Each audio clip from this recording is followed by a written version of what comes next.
अस्सलाम वालेकुम जी। पहाड़ी बैठक की खुशामदीद। मैं तो सुनी मेज़बान आफिया सफ़ी ते इसलिए हमारे संग अक्सा भी मौजूद है, लेकिन साढ़े संग एक और स्पेशल गेस्ट मौजूद है। और स्पेशल किस वजह तो दे यो थोड़ा जा अक्सा ब्रीफ करसी। अक्सा प्लीज। बिल्कुल जी, वेलकम। हो सके ये बड़े ख़ास मेहमान आफ़िया मौजूद थी, और जो मेहमान पर्सनली जो कि बड़े ख़ास इन्हों कन्नै ताल्लुक भी था, तो उस वजह कन्नै बड़ी पसंदीदा भी थी। ते ज़ैनब अली इन्होंने नाम दा जो रिपोर्टर थी एयरवन न्यूज़ कन्नै वाबस्ता थे। ते ज़ैनब और मैं यूनिवर्सिटी फेलो जी, तो यूनिवर्सिटी फेलो काफ़ी भी हाँ थे। पुराना ही ताल्लुक था। तो मज़ीद जो ज़ैनब अपनी स्टोरी ने बारे ज़ैनब ना ताल्लुक कश्मीर थी ना, लेकिन ज़ैनब पहाड़ी भी नहीं बोल सकती, लेकिन बिल्कुल फिर भी सारे व्लॉग में मौजूद थी। उसकी भी बड़ी इंटरेस्टिंग एक स्टोरी थी। तो ज़ैनब बिल्कुल हाँ, पहाड़ी गल नहीं करने लगी, बल्कि ज़ैनब उर्दू च गल सी। तो ज़ैनब सम असली और लोग सभी उर्दू उर्दू भी च कर गल रही सन। पासी। इसका रीजन ये होता है कि ज़ैनब एक पठान कबीले च थी, उसकी पहाड़ी थोड़ी थोड़ी समझ नहीं जस्ट बिकॉज सारी गैदरिंग की वजह हाँ। तू ते मरहला टाइम वेस्ट करने ज़ैनब को जुलने ज़ैनब अपनी जर्नी ने बारे जाने तो ज़ैनब स्पेशल किए दी। और ज़ैनब ज़ैनब की साढ़े संग स्टोरी आई इतने जानना क्यों मौजूद ज़रूरी है किए दी। आफ़िया? हाँ, यो ज़ैनब को जासन माइक दो। ज़ैनब थोड़ा-सा अपना ब्रीफ तारुफ़ आप करा लें, कहाँ से आपका ताल्लुक है, और उसके अलावा ये बताएँ कि कितना अर्सा हो गया मीडिया में, और उसके अलावा फिर हम आपसे आगे फर्दर बात करते हैं। अ, ये तो बता दिया आफिया ने कि मैं कश्मीरी नहीं हूँ और मैं पख्तून हूँ। और चलिए लगा लूँ। हाँ लगा। तो कश्मीरी में नहीं हूँ, लेकिन मैं कश्मीरियों के साथ बैठी हुई हूँ। दिल तो चाह रहा था मैं पहाड़ी में बात करूँ, लेकिन पहाड़ी मुझे समझ आती है, बोलनी नहीं आती। खुद मेरा ताल्लुक दीर से है, लोअर दीर से। और मैं इस्लामाबाद में ही रहती हूँ और ARY न्यूज़ के साथ काम करती हूँ। यहीं पे पढ़ा लिखा, यहीं पे बड़ी हुई हूँ। और कश्मीरियों के साथ आप कह सकते हैं कि बड़ी हुई हूँ, तो उनकी समझ आती है। उनके कल्चर और हमारा कल्चर काफ़ी सिमिलर है। और अभी मैं ARY के साथ हूँ। ज़ैनब, आपकी ज़िंदगी में ख़ासी एक टफ़ टाइम भी आपने देखा, तो उसमें ये होता है कि अमूमन ये एक जो नाम भी ऐसा है ना कि आपकी बीमारी एक से आप गुज़री, आप कैंसर सर्वाइवर हैं। तो अब तो बड़े हम प्राउडली इस चीज़ को कह सकते हैं, और कि अल्हम्दुलिल्लाह आप इस टाइम से गुज़री, और बड़ी ब्रेवली आपने जो है इसका सारा जो टाइम था वो गुज़ारा। उसके बारे में, जर्नी के बारे में थोड़ा-सा बताइए। अमूमन ये जो लफ्ज़ है वो सुनते ही एक आम आदमी, मतलब कोई भी इंसान है, वो बड़ा डर परेशान, जाता है हाँ, बिल्कुल। डर जाता है, एक वो खौफ़ की सी कैफ़ियत तारी हो जाती है। तो आप ये बताएँ कि आपका जब वो जो टाइम था, वो दौरानिया था, वो कितना था, और वो आपका कैसा गुज़रा, और आप देखने वालों को मतलब कैसे आप एक करेज, एक हिम्मत एक चाहिए, एक मैसेज उनको चाहिए। पर्पज़ भी ये था आपको बुलाने का कि एक वो मैसेज चाहिए, ताकि मोटिवेशन मिल सके। जिस तरह आप कह रही है कि नाम सुन के ही लोग डर जाते हैं, तो अक्सा के साथ तो मैंने यूनिवर्सिटी पढ़ी हुई है। पूरे 4 साल में कितनी बार मैंने उसको इनवाइट किया होगा अपने घर, लेकिन मेरे दोस्त कभी भी नहीं आए।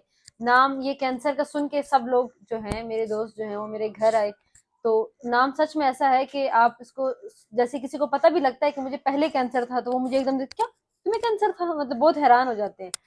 तो ये मैं ये भी नहीं कहती कि बीमारी बहुत छोटी है, बहुत तकलीफ से गुजरी। और थर्ड स्टेज था मेरा, थर्ड स्टेज के बिल्कुल एंड पे थी, फोर्थ के बिल्कुल करीब थी, और मैं उससे ठीक हो गई।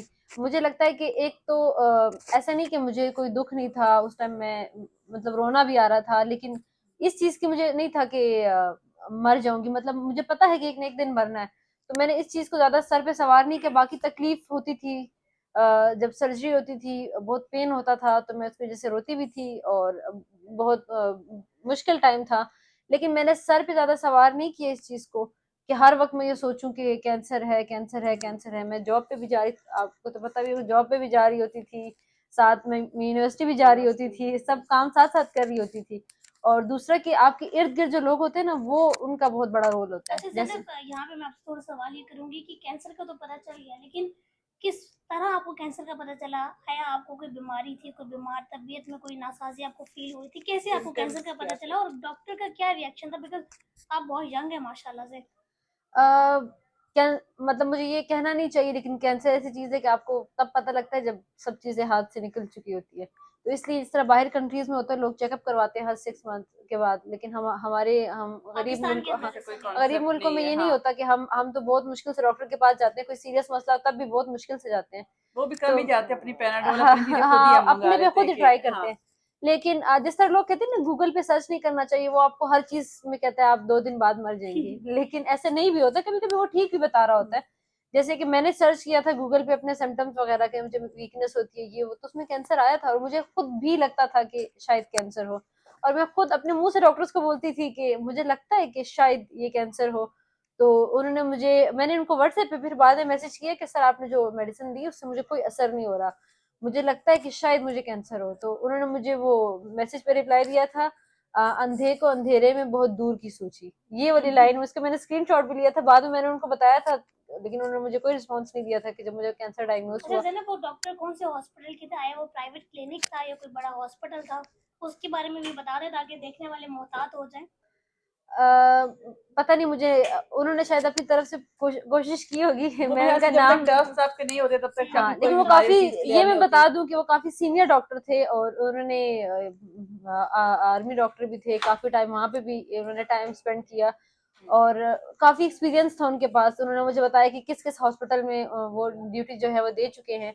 लेकिन कभी कभी वो हमारी, आपके पास रोज पेशेंट आते हैं, वो आपसे कहते हैं कि मुझे ये मसला है, मुझे वो मसला है, तो डॉक्टर शायद, उनको लगता है सब लोग इसी तरह बोलते हैं, इतना ये हाँ टाइम नहीं तो दे पाते। इसलिए शायद। बिल्कुल ज़ैनब, और सबसे अच्छी और पॉजिटिव जो चीज़ थी कि इंसान को जो उम्मीद का दामन छोड़ना, हमेशा हर सिचुएशन में बड़े पॉजिटिव रहे और बड़े साबित कदम आप रही हैं इस तमाम बिल्कुल। दौरानिए में।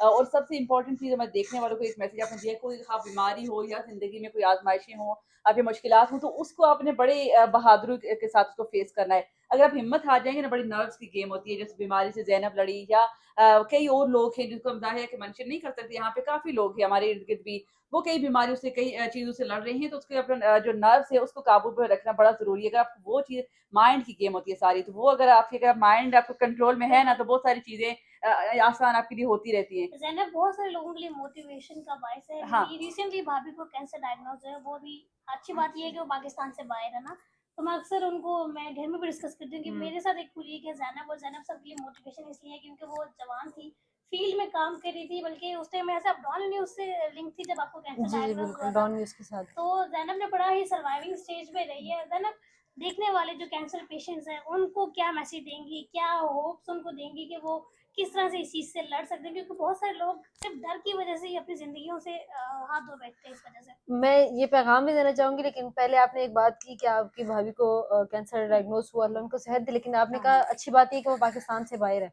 मुझे बाकी पाकिस्तान का नहीं पता, और ना शौकत खाना वालों ने मुझे ये बोलने के लिए कुछ स्पेशल कुछ दिया है, हुँ। और ना मैं एक एज अ जर्नलिस्ट मैं किसी पॉलिटिकल पार्टी के साथ वो नहीं करती, जो सपोर्ट मुझे नहीं नजर, हाँ, करती। सपोर्ट नहीं करती। लेकिन शौकत खानम ऐसे मैं कहती हूँ कि अगर आप किसी और कंट्री में भी है ना, तो आप शौकत खानम आए। मुझे लगता है अगर मैं अमेरिका में भी होती तो मैं शौकत खानम आना पसंद करती, अगर मुझे पता होता कि ये इस तरह है। पहले तो मुझे, मैं फर्स्ट टाइम की मुझे नहीं पता था, मुझे लगा शायद मुझे लाइन में खड़ा होना पड़ेगा, पता नहीं क्या होगा, लेकिन मुझे नहीं लगता कि शौकत खानम जैसा हॉस्पिटल किसी ये तो किसी बहुत और अच्छी जगह बात ज़ैनब, पे है। है। बहुत बहुत एक्सपीरियंस अच्छी इतना बात अच्छा है। रहा है। मैं, और मेरा बहुत हुँ। अच्छा एक्सपीरियंस रहा शौकत बिल्कुल, खानम हमें इस से। चीज़ का अंदाज़ा है, हमने देखा भी है बड़ा क्लोज़ली, और अब हम उम्मीद भी करते हैं कि जितने भी तमाम जो सिस्टम है, जो सेहत का या अस्पतालों का हुँ, पाकिस्तान में, सरकारी है या प्राइवेट है, वो इतना अच्छा हो जाए कि किसी भी जो मरीज़ को बैरून मुल्क ना ये जाना सोच पड़े। के ना जाना पड़े कि यहाँ पे इलाज की सहूलियत नहीं है, तो हम कहीं बैरून मुल्क जाते हैं और यहाँ पे इलाज ना होने के पास वो मौत उनकी वाक़ई होती है, या कोई मतलब वो मायूस हो जाते हैं। तो इसी दुआ और इस उम्मीद के साथ हम इख्तिताम करते हैं आपकी आज की मुलाकात। ज़ैनब के लिए बहुत सारी अब आपके फ्यूचर के लिए बहुत सारी नेक तमन्नाएं, और इसी तरह आप बहादुरी के बल्कि साथ आगे ज़ैनब के बढ़ती लिए रहें। दुआएँ भी करें कि ज़ैनब को दोबारा इस सिलसिले में वापस से कोई परेशानी का सामना ना हो, और बल्कि इंशाल्लाह। दीगर जो कैंसर या इस तरह के जो मर्ज़ हैं उनमें लोग इन्वॉल्व हैं, तो वो भी सबसे ज़ैनब से मोटिवेशन लें और अपने आप को जीने की उम्मीद दें। मेरे ख्याल से जीने की उम्मीद नहीं छोड़नी चाहिए ज़ैनब। और हाँ, और कोई लास्ट ऐसा पे बंदा देख रहा हो जिसको अभी खुदा ना खास्ता डायग्नोस हुआ हो, या आपके किसी जानने वाले को कुछ, तो वो मुझे देख लें। थर्ड स्टेज में थी, और मैं अभी आपके सामने बैठ के अपने दोस्तों के साथ बशाश बातें कर रही हूँ, बशाश। अल्हम्दुलिल्लाह। तो उम्मीद कभी नहीं छोड़नी चाहिए। बिल्कुल। और शुक्रिया, और अगले व्लॉग में आपकी हम दोबारा आपके अगली सामने खबर में हाजिर होंगे। हाज़िर होंगी। Thank you.